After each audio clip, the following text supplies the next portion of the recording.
institutions that I have great appreciation and admiration for. So thank you. Now, last year, 2023, we marked the 50th anniversary of the Chipko movement.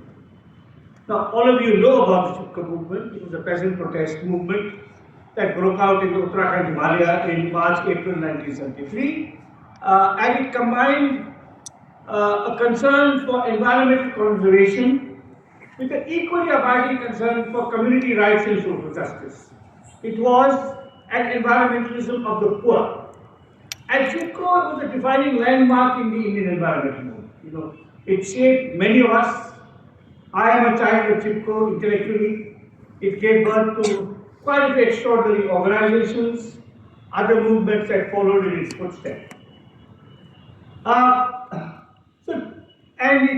It also catalyzed a very wide-ranging debate, an environmental debate, on what kind of path a heavily populated, poor country like India should forge towards sustainable development.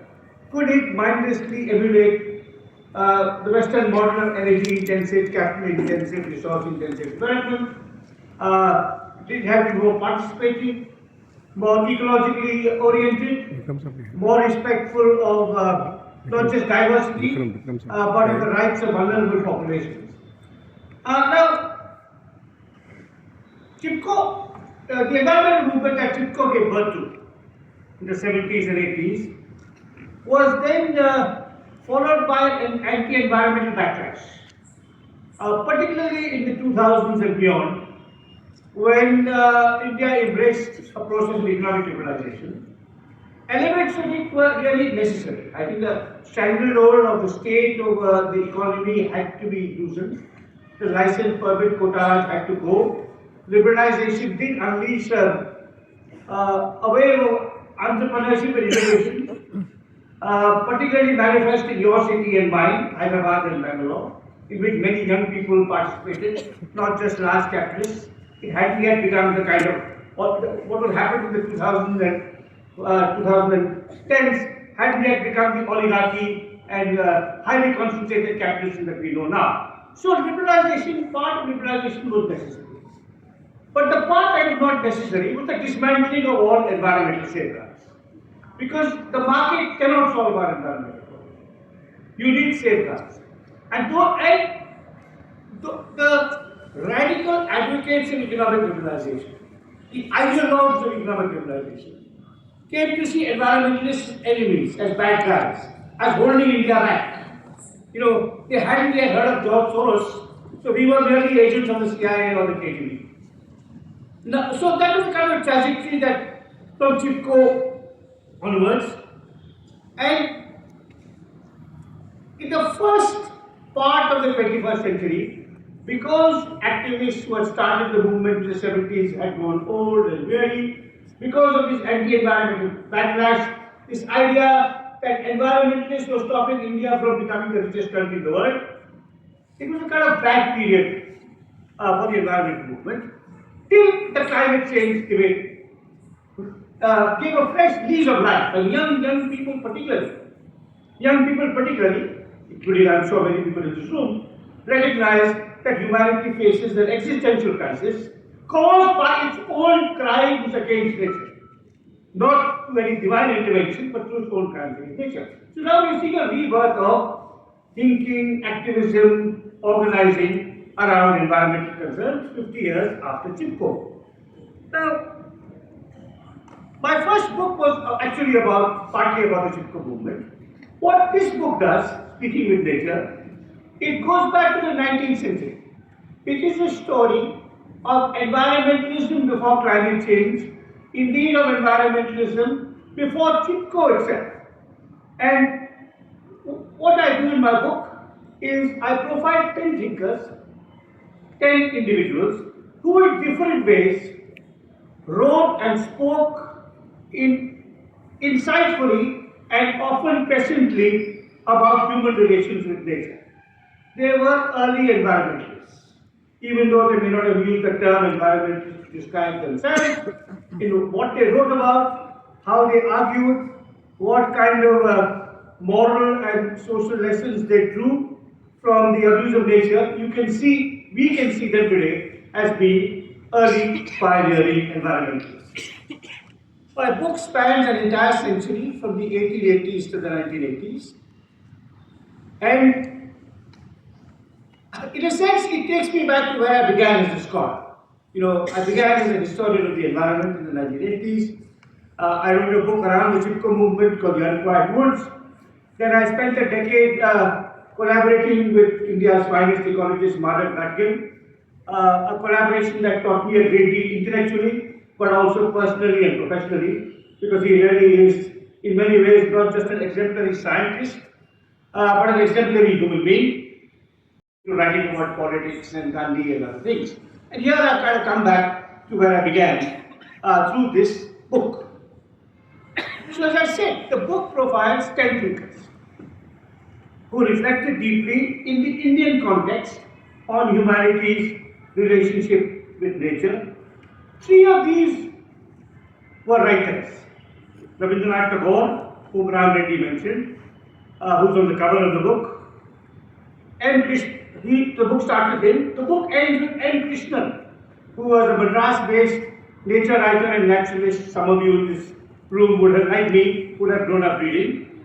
And the third writer is a very interesting, unusual, complicated man called K.M. Munshi, who is known for his novels in Gujarati, for being a very successful lawyer, for actually having coined that, for being a member of the Constituent Assembly, for having founded the Bharatiya Vidya Bhavan, and having coined the term Vishwaguru. In case you think the term Vishwaguru was coined in 2014, it was actually Munshi who made this enigmatic animal up in the year 1938. But he was also a writer, very briefly, on environmental themes. So 3 are writers, Tagore, Krishnan and Munshi. 3 are activists, or were activists. All in some way connected with Mahatma Gandhi. One was Mirabai, born Magdalene Slade, the English activist daughter who joined Gandhi, but who after leaving Gandhi emerged really, as I show in my book, as a very perceptive and original thinker about the relationship between peasants, forests, pasture and water.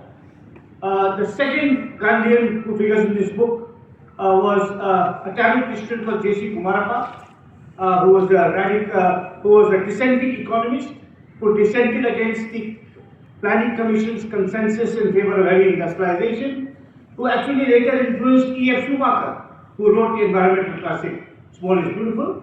And the third activist was Very Arvind, who worked with Adivasis in central and northeastern India.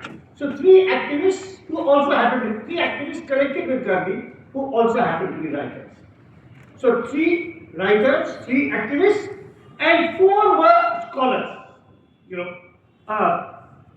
One was an economist and sociologist called Ramachandra, who taught most of his life in Lucknow University. One was an urban planner called Patrick Geddes, came to India in 1914, but he was already 60 and spent a decade studying the rise and decline of Indian cities and writing a series of town plans on how to manage Indian cities in a more ecological and democratic manner. And so there was the four scholars were in this book are Radhakamal Mukherjee, the economist and sociologist, Patrick Geddes, the urban town planner, and a couple largely unknown in India today of agricultural scientists called Gabriel and Albert Howard, who worked as part of the colonial agricultural research system and they left it to work in Indore with native princes and pioneered organic farming, working closely with peasants.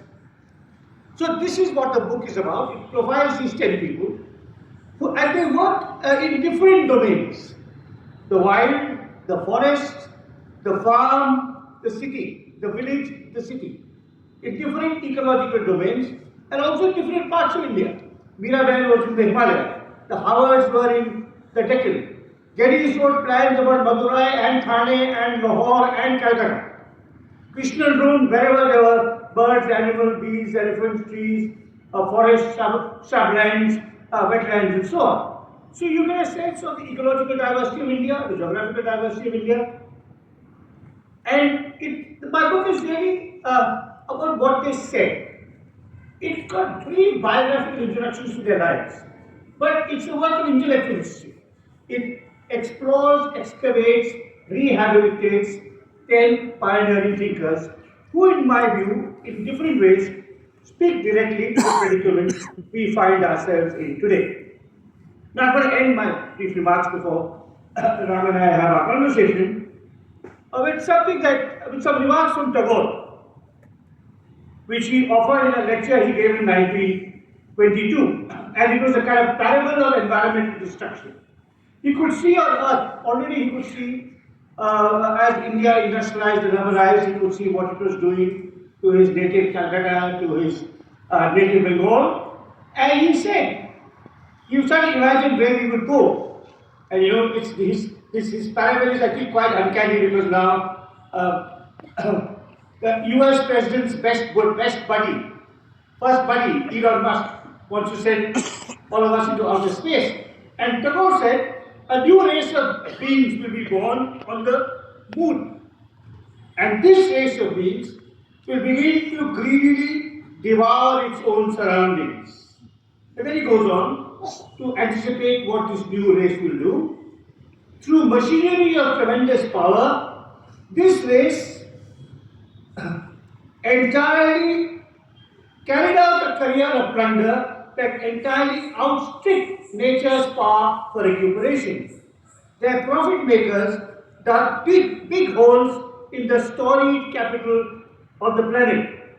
They created wants which were unnatural, and for these wants they forcibly extracted resources from nature. In their scramble and their greed, they took it as a sign of superiority to be ruthless in their satisfaction of their desires. They exhausted the water, cut down the trees, reduced the surface of the planet to a desert, riddled with enormous pits, and made its interior a rifled pocket emptied of its valuables. So this is Tagore in 1922, pretty much describing where India is today in 2024. Thank you. Yeah, thank you, Ram, for that brief introduction overview, which in a sense captures the spirit of the book. By complimenting you on this volume, which, much like your other volumes, is based on deep research. You know, as I was reading it, going back,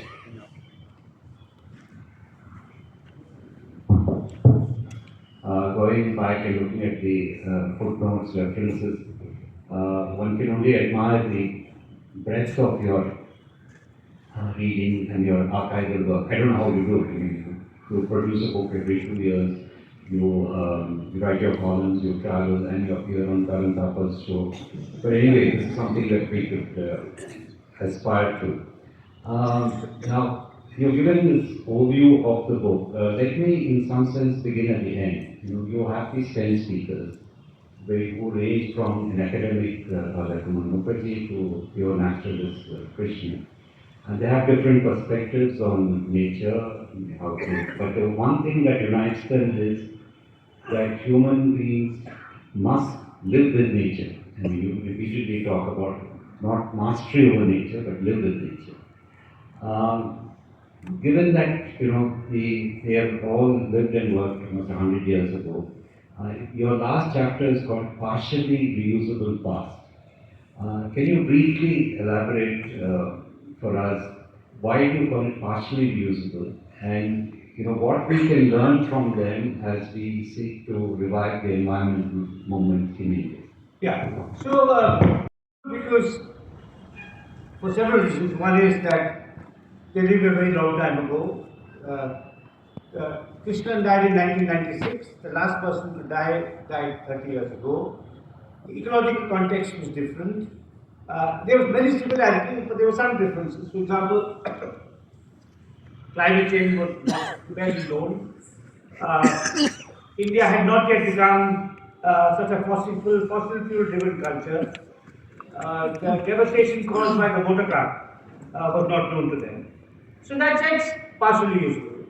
But in many other respects, I think entirely relevant and contemporary.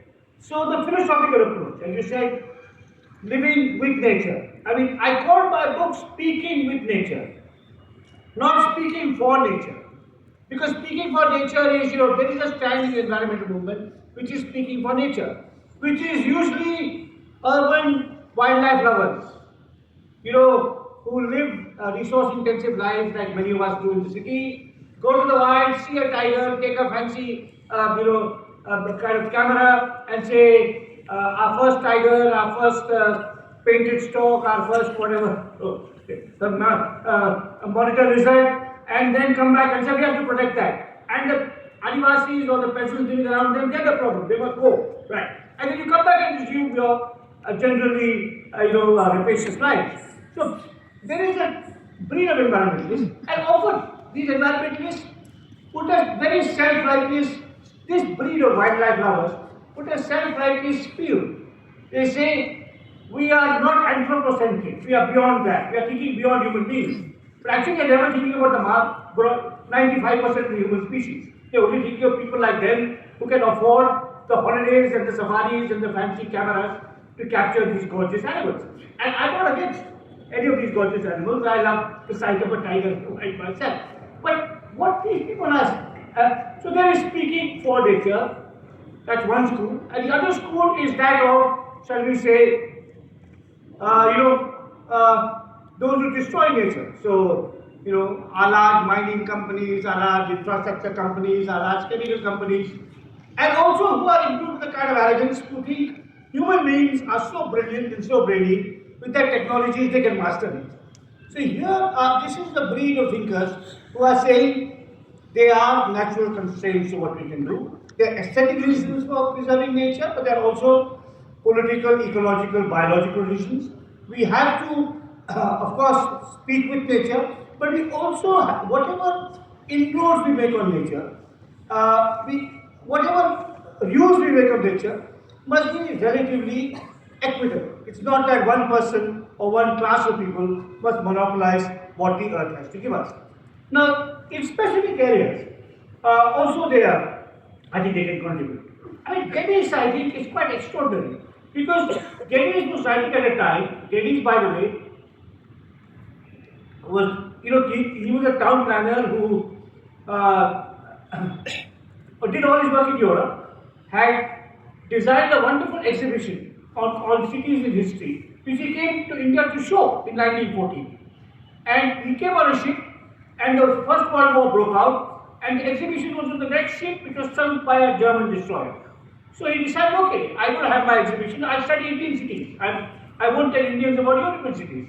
And he went to all these cities, and he saw, contrary to the Gandhians, who always, and to Tagore, who always thought of India as an exclusively rural civilization, and the city as a kind of interloper, as an exhibitionist, which had to be, you had to turn your back on.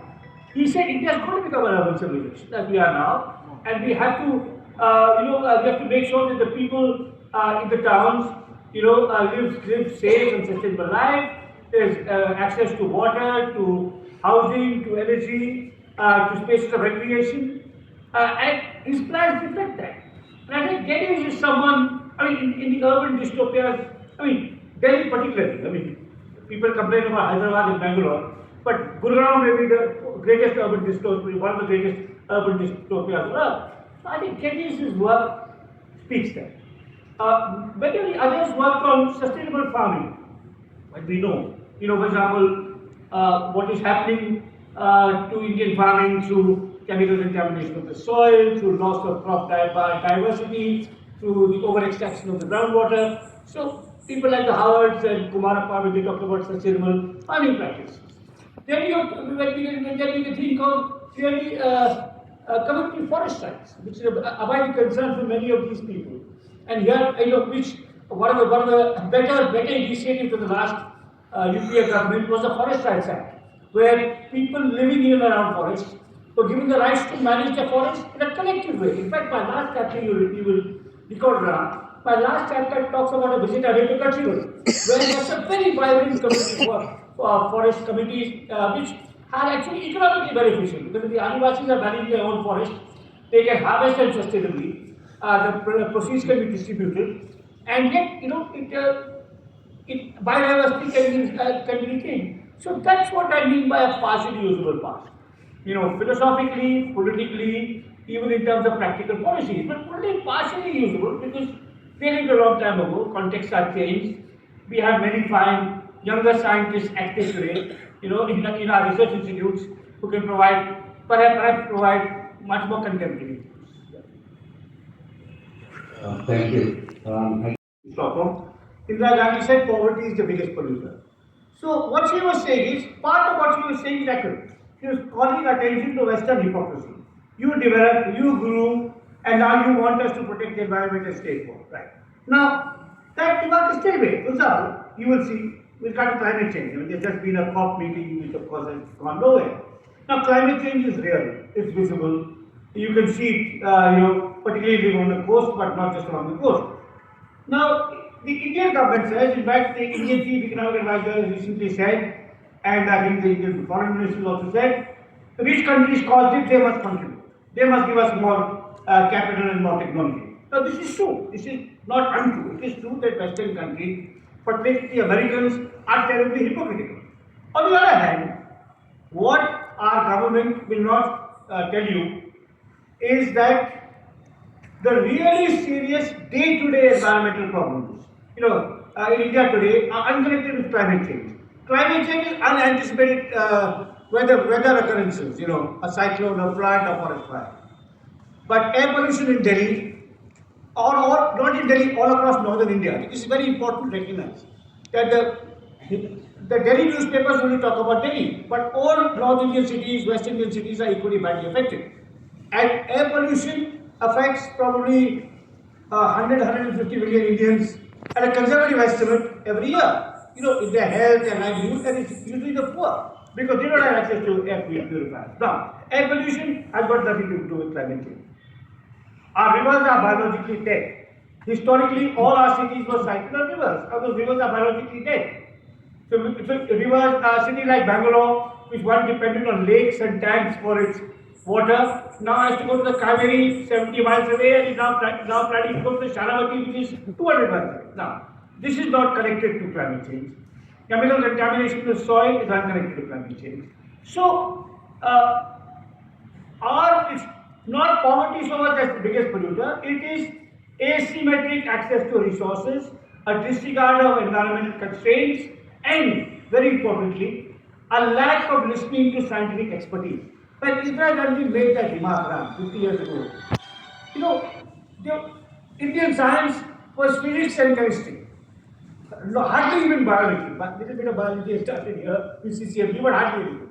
Today, if you look at scientists who are in the ecological field, people who are hydrologists, transport planners, who work on renewable energy, who work on soil fertility, who work on biodiversity, there's hundreds of first-rate Indian scientists who are well trained, who can take cities, villages, watersheds on a more sustainable path. But they're never consulted because they come in the way. Just look at the fate of the Gadgil report, for example, every state. So I'd say this is, I think, very important thing, particularly for for young people, but not just for young people. Even if there was no climate change, India would is an environmental disaster zone. And I think this talk of Western hypocrisy, the Western caused the problem, which is similar to what Indira Gandhi said, is in some ways ducking the real issue, which is Indians are screwing up their own environment and imperiling their own future.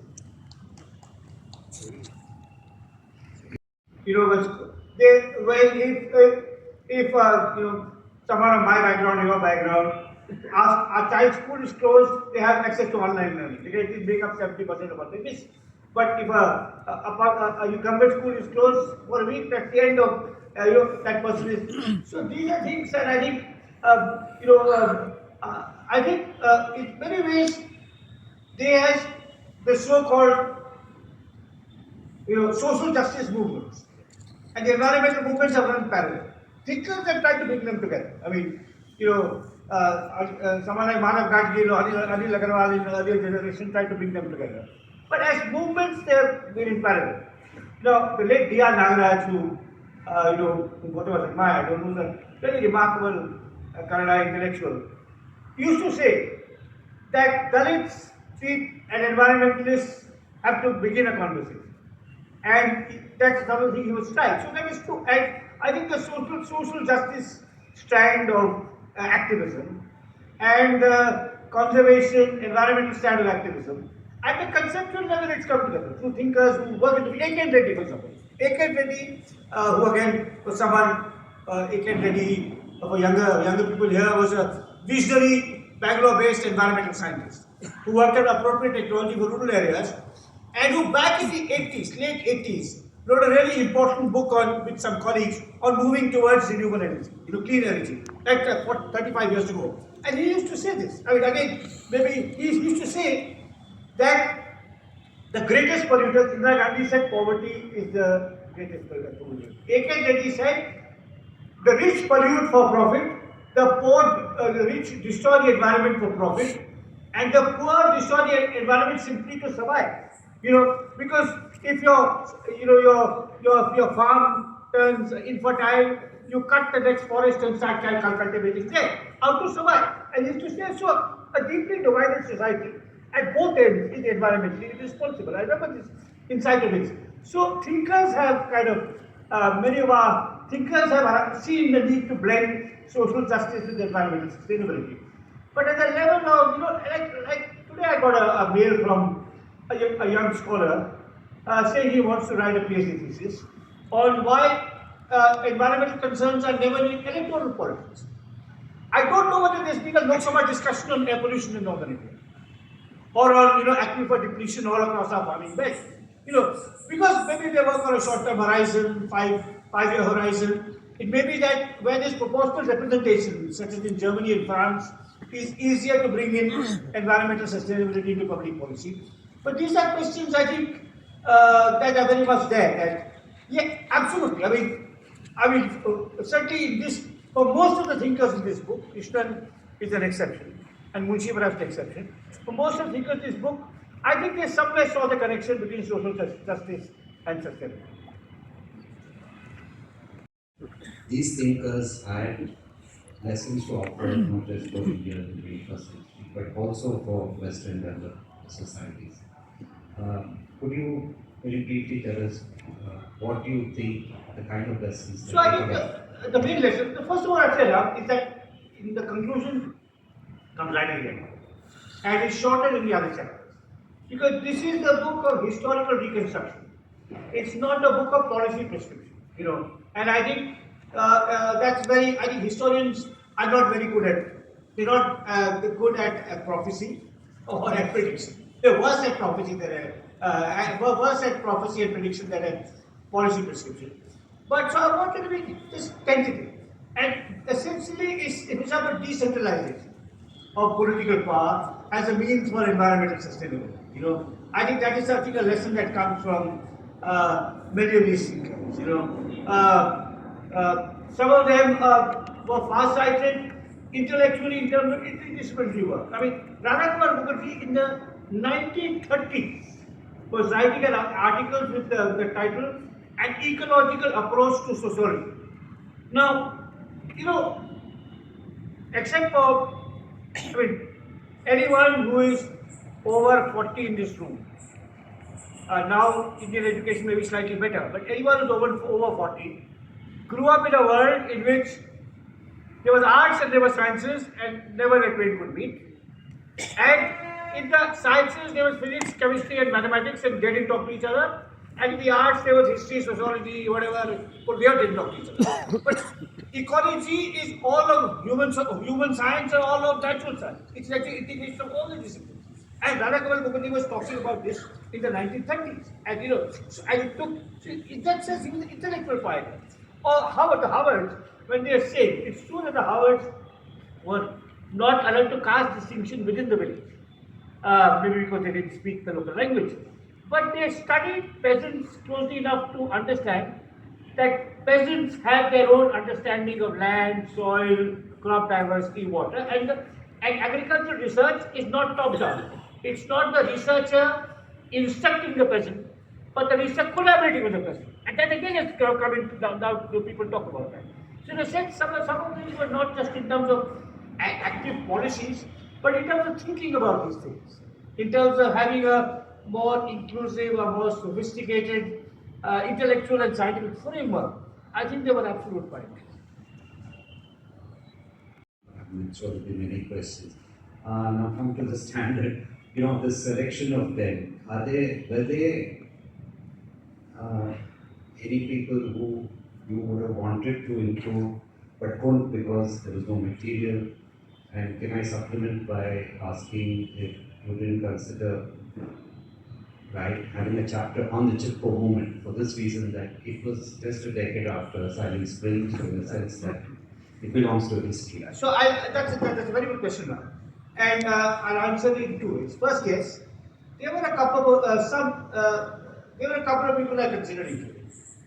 One was a person who called William Wilcox, who worked in the colonial, he was an irrigation engineer, who was a critic of large irrigation projects and large dams because of how they disrupted water flows and radically disrupted the ecology, apart from the destruction they caused. But whatever I have found him was not enough to merit a whole chapter. So, and maybe that's one person I considered. The other person I considered was Salivari. Eventually I chose Krishnan over Salivari because Salivari was an extraordinary, extraordinary scientist. And one of the things I'm carrying back from here is this Ashish Pitte's new book on bird watching, which I'm going to read on the flight back.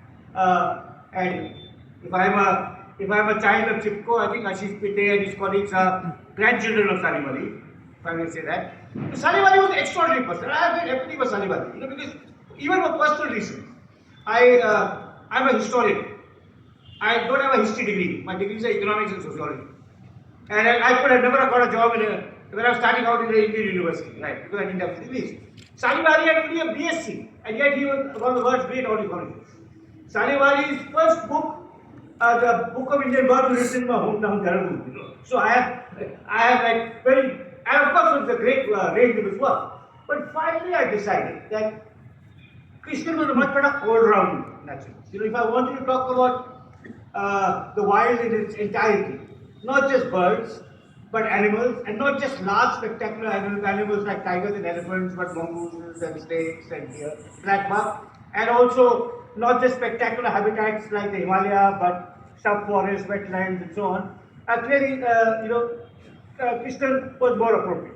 Having said that, and this will come our second question, should I have included a chapter on Chipko? No, I don't want to, but what I now think is this book is a history of thinkers and ideas. After Chipko, environmentalism in India was not just about thinkers and ideas, but activism. Protests, dharnas, social movements, organizations, attempts to change laws. Now, from Chipko to today is an enormously productive terrain. There's a great history of Indian environmentalism to be written by somebody else, someone younger than me, or from Chipko till today, the last 50 years, which will include different movements like Chipko, Narmada, Kerala Fisher Folk struggle, the anti-mining movements. It will include organizations like Center for Science and Environment, Kalpravix, A3, Center for Ecological Science, etc. It will include individuals, some of whom I mentioned, Ketan Reddy, Madhav Gadgil, Medha Patkar, etc., etc., etc. So I think that would be a kind of, I hope, some young scholar reads this book and says, why did Guha end in the 1980s? I'm going to take the story to now, and it will be obviously a much more diverse story, people, not just by individuals and their ideas, but by scientists, by organizations, by movements, by struggles, and so on and so forth. And that could also include biographies. I mean, two people I've been thinking of who need biographies. One is Salivari. Salivari wrote his own autobiography. I have written two biographies, one of Varia Elvin and one of Gandhi. And both of them wrote their own autobiographies. And in the course of writing my books on Elvin and Gandhi, and both of them wrote beautiful autobiographies. In the course of writing my biographies of Elvin and Gandhi, I came to the conclusion that every autobiography is a preemptive strike against a future biography. You're saying, this is my version, now try and challenge it. And if you write as beautifully as Saleh Ali or Elvin or Gandhi, it's damn tough to challenge it, but you must, right? So Saleh Ali put his story out there. But that should not deter a young scholar from going, digging in his papers, looking at his scientific work, looking at some of the controversial aspects of his work, Bharatpur, where the pastoralists were kept out, and you know what happened there, talking to his students. So I think, like any work, this is my answer to your question, Ramudi, every work of history carries on a conversation historians before him or her have begun. It takes a little further. And now the conversation will be carried on further. And it's clearly some of the things that environmental historians could do, who are stimulated and provoked by my book, and possibly even find aspects of it incomplete, is to write their own books, which will, a history of Indian environmentalism, a history of organizations, some of the interesting organizations, biographies of people like Salim Ali, maybe even Krishnan, who is an absolutely fascinating person. Actually, about comment on the relatively few women. And the women of Chitko were very important in that. So I agree. Last question, again related to, not so much asking you to rank the people you have covered, but who did you find most fascinating? I mean, I have my favorites. No, I think it's very and also who was most challenging to write? Yeah, I agree. So, I think what is interesting about this book is, first tell me your favorites. My favorites were in the sense that those who I didn't know about at all. I'm very embarrassed to say that I'm an academic or an economist. I hadn't heard of Radha Munchwich. Second, the Howards. I've not heard of them. So what was interesting was that. So again, on the favorites, every reader will, it's inevitable, right? A teacher of mine wrote to me today from Delhi, saying he lived from Delhi, he moved to Gurgaon, urban dystopia, and he read my book and he liked it, but Geddes was the person whom he felt resonated most with him, right? You'd find younger ecologists, for them it may be Krishna, because they were too young to have read Krishna, like you. Right? So that I'm happy when different people choose different favorites. So I don't have different favorites. I mean, all 10 I found very exciting, but the most difficult to write about was the Howards. Now I'll tell you something. I'll tell you a story about this book. Now, because Howards wrote about agriculture, and I've never studied agriculture. Firstly, I come from a totally urban background. I've only lived in cities. I've made a few visits to the countryside on human rights investigations, but they'll be very brief. I have no knowledge of agriculture. My family background is totally not anti-agriculture, you could say. So that was the most difficult. And this book, I just say, I just end with something slightly amusing. Now, what I did in this book was I showed it to 4 outstanding environmental historians to read. None of whom were Indians. I wanted 4 non-Indians to read this book, the whole book. And they gave me fabulous inputs. But for 2 particular chapters, I wanted an Indian specialist. And for the Howard chapter, I showed it to the very fine anthropologist A.R. Vasan, who actually has put her, who's an anthropologist in agriculture, who has actually put her theories into practice and works on a farm in rural Karnataka. And the chapter on Tagore, I had to show it to a Bengal. So I showed it to a professor in Chantilly. I said, anyhow. But Howard was the most difficult because but I think also I found by writing it that originally it was only about Albert. And then I found that his wife Gabrielle was actually intellectually sharper, and she had a much more ecological perspective. But because she died young, and then Howard wrote all the books afterwards, she didn't get that kind of, So yeah, that was actually the chapter I felt was most difficult. Yeah, I can guess that. People can't even go and file their file. Even if they go to any abode office, they can't get things done. Anyway, I'm restricted to this book. I mean, those are important questions, but to the topic. We can talk. Delhi. So your book India of Gandhi has been deeply influential and useful actually because we keep using those arguments whenever we argue with people. So can't forget stories about the Panch Pandavas or or what another has said about peacocks and ducks. Wanted to ask because and wanted to read the chapter on Ramachandra and Indira Gandhi, as we know, has studied in Shantiniketan. So, how much of influence of Tagore and environmentalism did she have? And also, who do you think is a genuine pro-environment prime minister who walked their talk? And I mean, I'm not talking about their personal life because then you know who comes, who doesn't come first. I just say, thank you for the question. I'll say about Tagore. So clearly, about Tagore, what I've argued in this book, it is that Tagore wrote about trees and their beauty and river landscapes and how gorgeous they were is well known. But what I tried to argue was that Tagore's environmentalism had four different dimensions. The aesthetic dimension, appreciating the beauty in nature. The educational dimension, integrating it in Shantiniketan and in his school education. The political dimension, I have argued he was one of the first thinkers to show that Western imperialism was a system not just of political domination, economic exploitation, but environmental devastation. And prophetic environmentalism, which is what I read out in the last. So he was a multi-million-minded environmentalist. Now, Indira Gandhi was there briefly. They have been somewhat influenced by Tagore. Nehru very much was. Nehru's open-minded attitude, non-xenophobic attitude towards the world really comes from Tagore. I won't say about prime ministers, but the only worthwhile environmental minister we've had was Jairam Ramesh. He was the only environmental minister who was neither corrupt nor incompetent. But that's why maybe he was changed. And he commissioned the Gandhi report. So I would say, I don't know about state governments and how, but Jairam Ramesh was one Indian politician who even now, this dreadful project that this government is planning, the Greater Nicobar project, this crazy port project, it will go nowhere. Which is it's not going to rival Singapore. They tell you it will take Singapore's business, it never will. It will put money in the pockets of the contractor, which will reach the politician. Jairam is the one person who has spoken on it. So I think in the political class, he is the one person who I think has fought the right battles. Maybe unsuccessfully, but he's tried.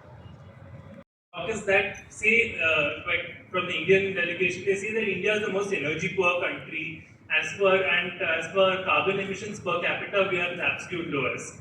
So that kind of argument is made in favor of, like say, improved large scale energy projects and such like. So how do we reconcile that? Like even our current status is we are the most energy poor. So I'll tell you. The works of A.K. and Reddy. Pardon? I mentioned. Have you read the works of A.K. and Reddy? No, please see. There's a website devoted to his work, A.K. and Reddy. It may be akandreddy.org or .il. He wrote a book with three other scientists, a Brazilian, a Swede, and an American, 35 years ago, called Energy for a Sustainable World. He also wrote several excellent essays in EPW. I'll tell you very crudely, Ram, I would like Ram to add to this because I think Ram will do this subject better than me because he has a proper training in economics. What Reddy argued was this, that when we talk about, you see, there is a conventional wisdom in economics. There is a direct relationship between energy growth and GDP growth. 1% energy leads to. He said this is nonsense.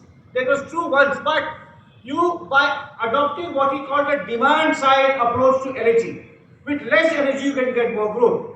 So instead of looking for new projects, people learn to adapt in the way you use bulbs and transformers and reduce transmission losses. Please read the works of A.K. and Reddy. I mean, now you should say something more. Maybe you publish it also. Yeah. no. Just very briefly, basically what he was trying to argue is that you must look, when you're looking at energy generation, you must look at people's needs. Okay?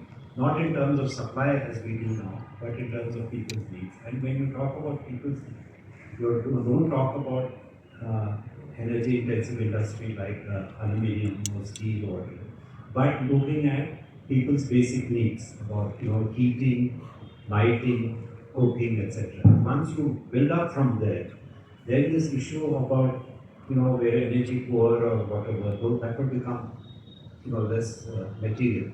In the process, you may yet need to build certain energy generating plants, but then you start from the bottom, start from what is most efficient, and only at the end look at perhaps large coal mines, etc. I mean, that was a basic argument, and as Ram said that there's a whole website of Do material. read his articles, AK and Ready. You'll find it very illuminating. And then, Yeah. Hello, sir. Very environment with religious groups. Basically, in order to reverse the climate change, I think spiritualism and religious groups have a major role to play to bring back where we started. yeah, I mean, but I think economics is conventional economics, both left wing and right wing, both neoclassical and Marxist, is predicated on inexhaustible resources. It's predicated on the belief that man, and man particularly, not humanity, man, has the power, the arrogance, the technological capability to conquer nature and subdue it to its needs. In fact, in my book, there's some evidence of that. So I think economists are environmentally illiterate. There's now a new breed of ecological economists who have a journal of their own, who I think should need to be taken much more seriously. Or religion, I think religion can help only at an individual level. I have reservations about mobilizing religion or spiritualism for collective environmental action for two reasons. One is we are a multi-religious country. Secondly, look at around you. I mean, we have now a government that claims to be the most Hindu government, or maybe the only Hindu government you ever had. Has it done anything to the Ganga in Banaras? Have you seen how they are ravaging the Himalaya, the Devbhumi? So it's never been a constraint to human breed. I mean, in fact, individually, yes. There have been some, in the case of the Himalaya, there was an extraordinary Swami who fasted for 3 months against large dams. He was allowed to die by this government, right? But I don't think, at the level of the individual, you may be motivated by your personal faith. But I was a student. So Ram and I share an alma mater. In that alma mater, when Ram and I were studying, he was there 1 or 2 years before me, it was a barren campus. Every year, every day, there was a gardener in the campus who used to plant trees on his own, out of his spiritual kinship. It was not Hindu kinship, tribal kinship, Islamic, it was his love. And today you go to that campus 40 years later, you will see. So at the individual level, yes. But mobilizing it for collective action, I think is deeply problematic, but in a multi-faith country like ours. I think we should. There are better scientific, secular reasons for being environmentally responsible. Yeah. Because I've always had an interest in policy. So my main question was, what areas do you feel like world governments and our own need to focus on in becoming more environmentally friendly in their policy? And I think one more thing I was wondering about is, I feel like how effective do you think public policy can be in working towards conservation? And I think a lot of times it's seen as, like you were saying, environmentalists are seen as the enemy, as in it's seen as like it's either sustainability versus profitability. And how do you incentivize that in a policy? So, I mean, the last question I've answered, but I would say this. I said a little earlier that today, unlike when 30, 40 years ago when Chipko was starting, today we have a large reservoir of scientific expertise that can guide us on a sustainable path. Now, I would say break it down. Take Hyderabad and break it down into different resource sectors. There is water, there is energy, there is housing, there is transport, there is parks for recreation. At least 5. Water, energy, housing, transport, parks for recreation. Right. Just nature per se. Now, you will find, if not in Hyderabad, in Telangana, really highly qualified people who will tell you what is the best way to transport people from one part of the city to another with the least ecological footprint. How to afford safe and sustainable housing. How to meet water needs in an equitable way. What kind of if you design a new park, what kind of trees and shrubs and plants should it have that are indigenous to this part of the decade? Now, but that you will find in this reservoir of scientific expertise. But who can help in policy? The question is how to get the government of Telangana to implement it, to listen to them. In Bangalore, it's very clear. In Bangalore, we have the Institute of Science, our top science institute. But they write that, they do their research, they write their papers. Some of them may want to intervene in policy, but in the Vidhan Sabha, no one is there to stick to them. But if you decentralize, maybe if you have every ward is responsible, every sub-district is responsible, it may, but I think, it's an area with great policy research in the environmental field. All the is, I think, really vitally important. The question is our political system is not encouraging it. Young people like you may be able to make that change, make it change. Do you think is it failure on the part of people who contribute to the public discourse in this country that common folk do not find resonance with this idea of environmentalism because probably it's something that is going to affect you in the distant past rather than something it affects you right now. And in a developing country like India, it is always seen as at odds with development. Maybe in a country like India, we are still talking about sadak, nala, power, maybe mandir, masjid, but not environmentalism. So is it failure on part of people who contribute to our public discourse that they don't make it to the electoral issues? No, I think the media. Now again, in the 70s and 80s, there were some outstanding environmental journalists in India who would write about these issues and link it to the lives of the poor. Now, let's take Delhi. Okay, let's take Delhi today. Right now, in a few weeks around Diwali, it will be on the headlines. The rest of the year, it disappears. The Hindustan Times and the Times of India will never talk about it. Now, what about the 11 months when it's not there? Should you not be commissioning opinion pieces by technologists and ecological economists on how to make sure that next year does not happen? And I think there's a great bias in the media which is anti-environment and pro-business. One thing I'd like to say. One of the most remarkable environmental struggles today, which is completely underreported in the media, is by Adivasis in Chhattisgarh in the Hasdeo forest against the Adani mine, which is destroying their livelihoods and, of course, the forest landscape itself. And elsewhere too. I mean, if a river is being polluted, the fisherfolk are affected. If the rich people will only have their view affected, but the fisherfolk will have their livelihood affected. So it's a falsity to think environmentalism is a rich person's concern. But you're right that particular media has not been able to show it for what it is. That I think is a failure of as in many other respects. I mean, media, all the media is interested in is what will happen in the election, which politician will defect from party A to party B before the election, which politician will defect from party A to party B after the election.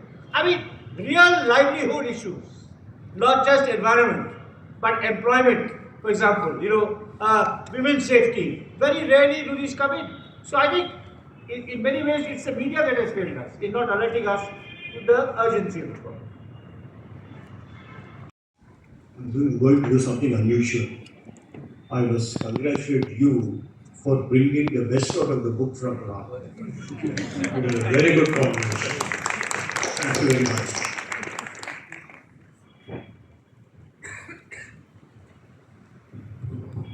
Hello.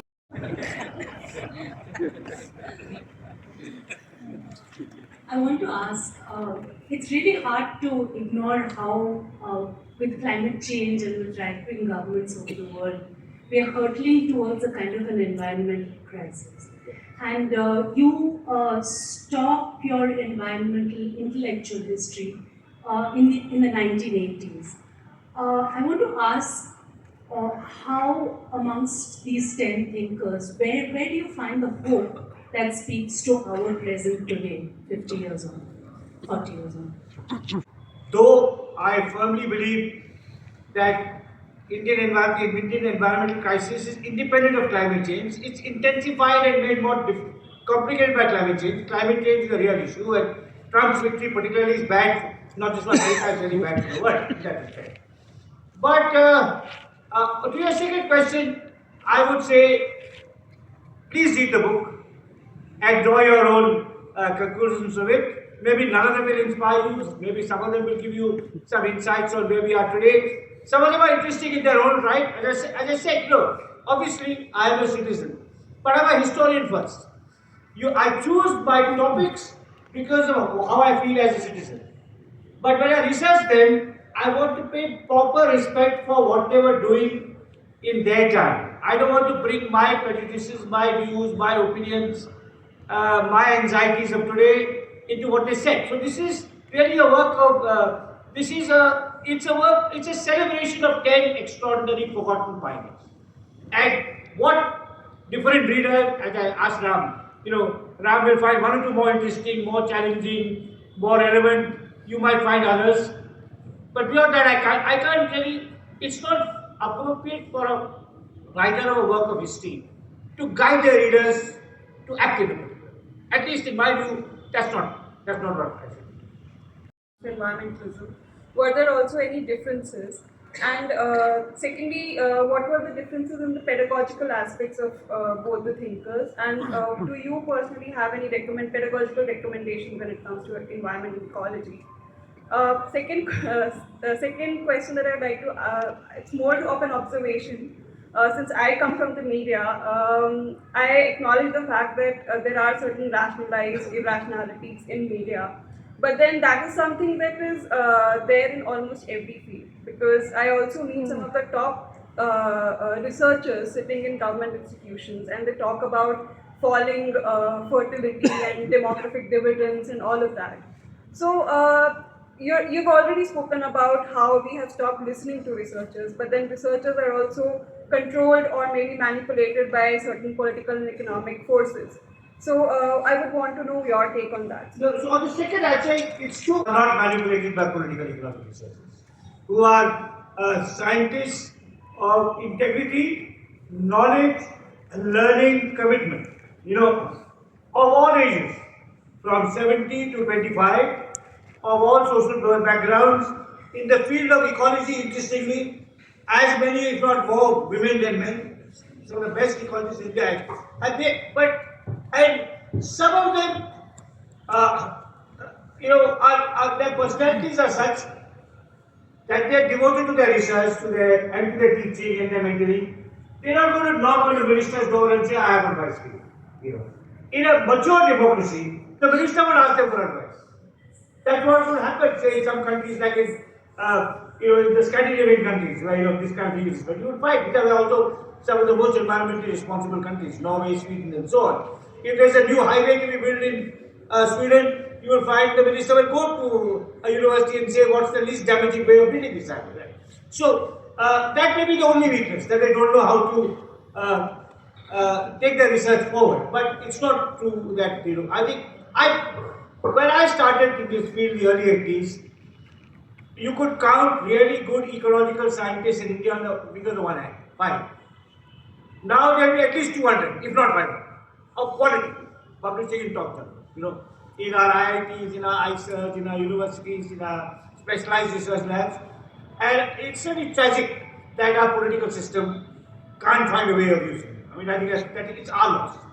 On your first question, Tagore and Gandhi, your penultimate question, I told you, I'm the only one in my family who's not a teacher, so I can't offer you any pedagogical advice. You can read my book and see what I write about these thinkers. Tagore and Gandhi, they were the kind of twin poles of this book. There's no chapter on Gandhi, but there are 3 people associated with Gandhi, and the first chapter is on Tagore, and that's why the cover has Tagore and Gandhi under a tree in Chandigarh. Now, on this, on an ethic of responsibility toward nature, on Western imperialism as environmentally destructive, on India needing to forge its own path to development because it did not have access to colonies. They saw alike, they thought alike. There are differences in other spheres. There's for example, on language, on attitudes towards the world, on the charkha. Tagore did not think that every Indian had to spin to show his patriotism, and so on. I mean, they had an incredibly interesting relationship. And there's a very good book by the late historian Sabyasachi Bhattacharya called The Mahatma and the Poet. I know you may have seen it. But so that talks about it. So it's, and and there's also one other book I recommend on Tagore and Gandhi, which is not a Tagore and Gandhi particularly, but it's Tagore and Gandhi are an important part of it. It's a book edited by Gopal Krishna Gandhi. It's called A Frank Friendship, Gandhi and Bengal. It's about Gandhi is very, the Bengalis have an obsessive, I don't know how many Bengalis are there in this audience, but I studied them for 6 years and I write for the Telegraph, so I know them extremely well. They have an obsessive love-hate relationship with Gandhi.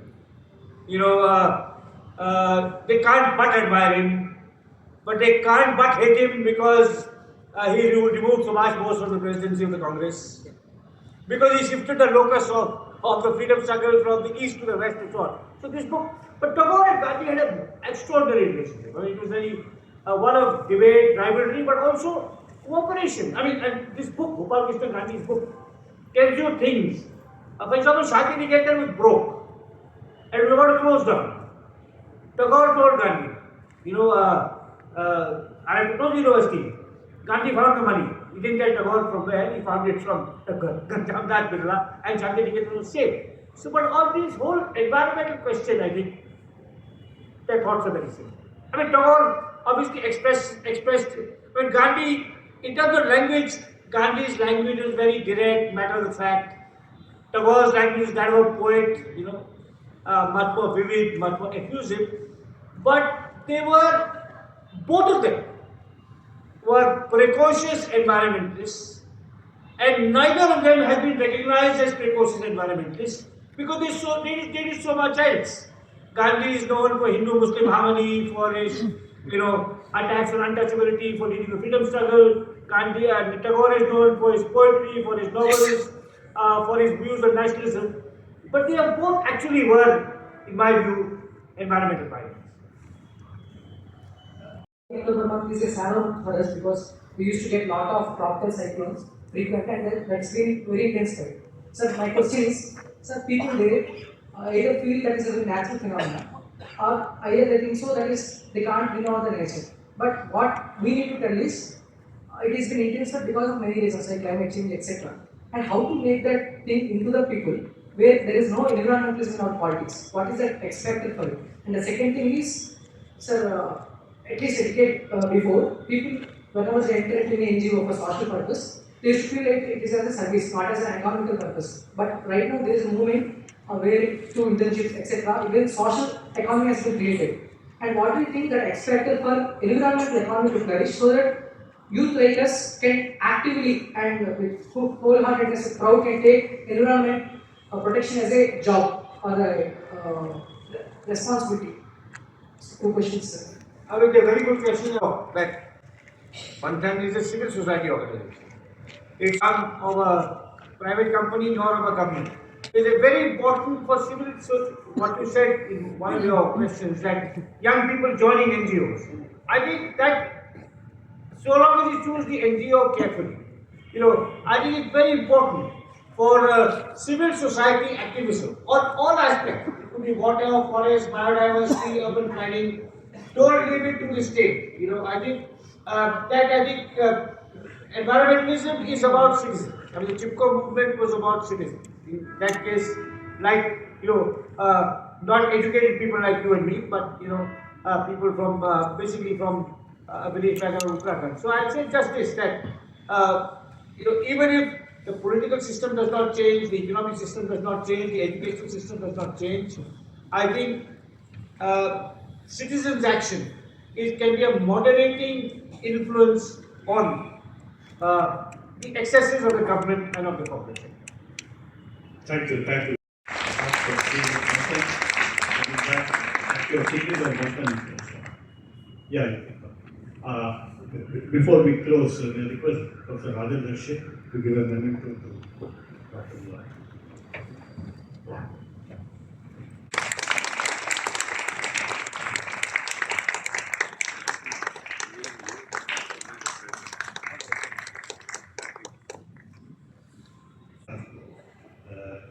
Now will be here to sign the books, what you have purchased. On December 6th, we have a meeting connected to what we did today.